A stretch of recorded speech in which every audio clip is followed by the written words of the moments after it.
Maraming salamat! Duterte! Duterte! Duterte! Duterte! Duterte! March 12, 2025, nagtipon ang mga taga-suporta ni dating Pangulong Rodrigo Duterte sa Gingona Park sa Butuan City para sa isang candlelight rally at pagpapakita ng kanilang suporta.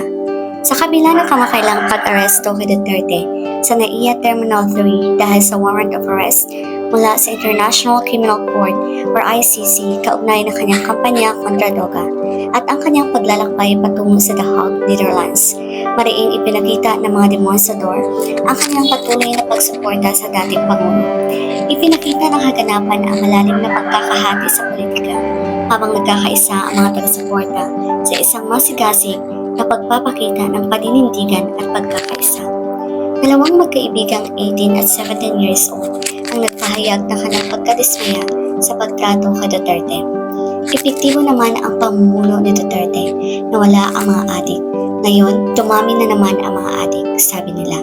Dagdag pa nila na mula na maupo si Pangulong Bongbong Marcos, dumami ang bilang ng mga adik sa kanilang lugar.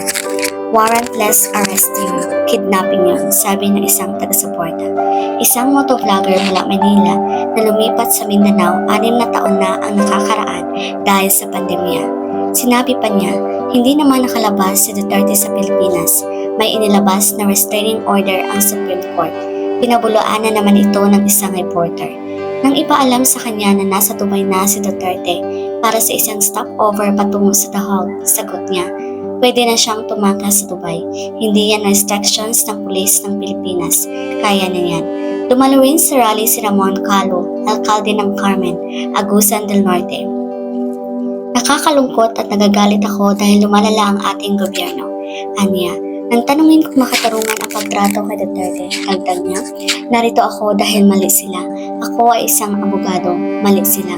Isang 25 years old na dumalo ang nabahagi rin ng kanyang opinyon sa proseso ng pag-aresto kay Duterte. Kahapon sa pagdakip sa kanya, dapat sundin ang tamang procedure. Hindi ako abogado pero dapat ipakita nila ang warrant of arrest.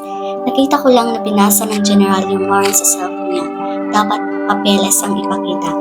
Matapos ang rally, sinabi ng mga taga-suporta na pupunta sila sa Butuan City Sports Complex sa pamamagitan ng motorcade para ipagpatuloy ang pagpapakita ng kanilang suporta.